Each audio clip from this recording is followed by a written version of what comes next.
Hello and welcome to another video. So we're going to be taking a look at Aggro Sword, very popular deck at the moment, at least from what I've seen. I don't know whether it will hold up in the long run, but it's definitely quite powerful at the moment. So primarily Storm Followers being an aggro deck, you know, you've got your Quick Bladers, you've also got great synergy with Perseus and Centaur Vanguard, along with a couple of boosters like Palace Fencer and Princess Vanguard, which make for a great way to boost these one costs. Other than that, you are just running pretty much pure Storm from there. Novice Trooper, Princess Juliet, Albert, Aldua's Command, Card Council has its own Storm in it. One round table to summon out a couple of Juliets, which work really well. And of course the Aldua's Commands are just crazy good 6 values, so we're pretty much done at 6 for this deck. If you're going past turn 6, you're in a very bad spot normally, so you really want to finish games off early. Other than that, one of the key cards for the deck, Angelic Slacker. Since it has ambush, you don't need it to attack, and you can boost everything on your board. So having a good setup early and then turn 4 drop the Slacker works out really nicely. For an optimal hand, I would probably aim for something like Perseus Centaur into a couple of 1-drops and then play Angelic Slacker and hope that most of your board is survived so you can get maximum damage out of it. And then following Angelic Slacker, pretty much anything from your top end, or even just a combination of Troopers and Vanguards and stuff like that work out nicely too. So we'll get right into some games and check that out. So the first game we've got is Sword on Sword. Pretty much a mirror match. You must die. Not too uncommon. Stand back. I have this covered. Start out with a pretty average hand. I mean, Round Table and Aldua's are really late game. You don't really want, well, mid game I guess for this deck, but this hand's much better. The Perseus and the Princess Vanguard, both being commanders, works out nicely. Card Council a little bit of a pain. I would have preferred another low drop, but this will just have to do. And Princess Juliet and Slacker make up for it pretty nicely. Become a worthy knight. They do get pretty much a perfect hand as well, which makes this match a little harder. That's what makes mirror matches difficult, especially if you're going second, because you're playing off the offhand. Meaning you just need to hopefully outvalue what they play while also being able to hit their face more often than they can hit yours. And unfortunately, they pretty much have exactly what they would need to deal with me.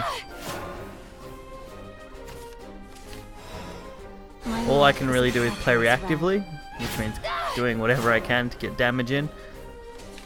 Obviously Slacker would have absolutely dominated me here, but I didn't really have many other options. And then playing White Paladin I thought was a little weird. It's not one that I would personally run for that deck, but it's a weird tech choice. I suppose they're trying to play defensively against Dragon decks or something. But it works out okay for me. I mean, I can use these guys as trade fodder, setting up for the Card Council on turn 5, and since they are already down to 1 card, and Sword not having that much card draw overall, we should be pretty safe. All we have to do is hope for nothing major coming down, which Albert, it's 5 damage, so that's a little bit sucky. I mean, we're going to be at 9 from this hand, but Card Council clears the board out completely, leaves us with a nice little bit of structure so we can play the Slacker in the next turn. It won't be long now. So worst case, they have another Albert or just something huge that'd be hard to kill, like Frontal Guard, but considering it seems more like an aggro deck, I don't think they'd be running Frontal Guard at all. I lost. So I could set up quite nicely. I mean, with Princess Vanguard and Slacker, they would have been pretty screwed, so luckily they conceded. So our second match is against Dragon, another really popular deck. Most of these games are against more popular decks, so definitely interesting. Dragon is an iffy matchup. I've had good and bad with this deck so far against Dragon. It's just dependent on what kind of hand you get and what kind of hand they get, so makes the matches a little difficult. I would say they're on very close to equal footing, and it's going to come more down to luck than it is anything else. If you have 2 people who are expert players in both Sword and Dragon decks at the moment, then you're pretty much just going to be luck of the draw, so we get pretty much an optimal start though. Turn 1 Perseus, turn 2 Centaur into a turn 3 Novice or Juliet is pretty much perfect. There's not much that can really contend against that. I mean, we get to go face, get heaps of damage, set up for that Slacker. Like I said, Slacker being a key card, if you can keep it in your hand, I recommend doing so, as it just really does work. So with Slacker here, we get 8 damage, You can get this one. I admit defeat. which pretty much gives us the instant defeat. So very, very quick game. It's going to make this video fairly short, unfortunately. And our final match is against Shadow. So even though the last game was very short, it shows off exactly what a perfect sword hand can do against a lot of decks, which is why I included it. Otherwise, I probably would have found a bit of longer game that would have given me more time to explain different cards. But I really enjoyed that, how quick that dragon just got completely demolished. So this is another pretty good hand. These are the kind of hands you're looking for, honestly. Most of your games will be quick, like I said. If you're not winning by turn 6, there is a problem. If you let games drag out by trading, usually you're in a bad spot, but if you don't trade enough, you're also going to be in a bad spot because you're going to be allowing your opponent to do optimal trades while you get less optimal trades.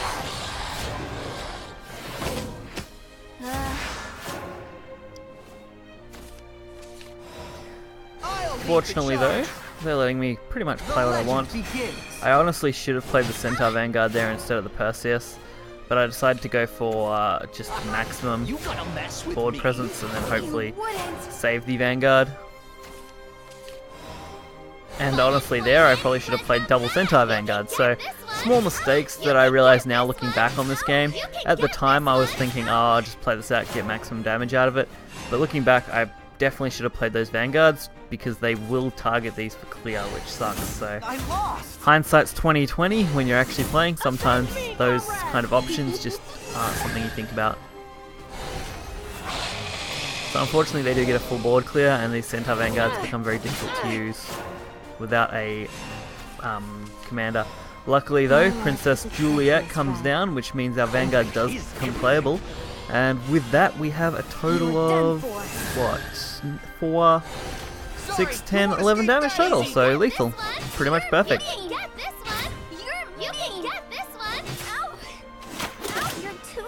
That's where Slacker is actually half decent.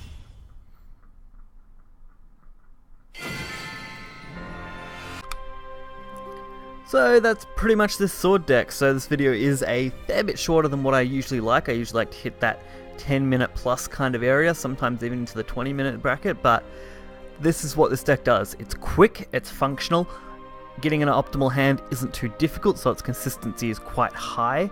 On average, you're probably going to be a positive win rate, I would say somewhere around 55 to 60% against current decks that I've seen around.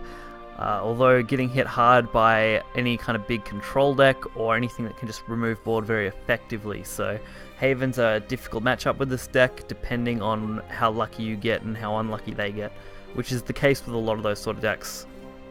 So there's not too much else to say, honestly. This is straightforward. You go face, you only trade when necessary. You try and build up as much damage in consistent storm as you can so that they cannot attack you, and you get the value that you need before you lose things. So hopefully you guys enjoyed the video. Deck list will be in the description below. Make sure to hit the like button and subscribe for more content, and I'll see you guys next time. See ya.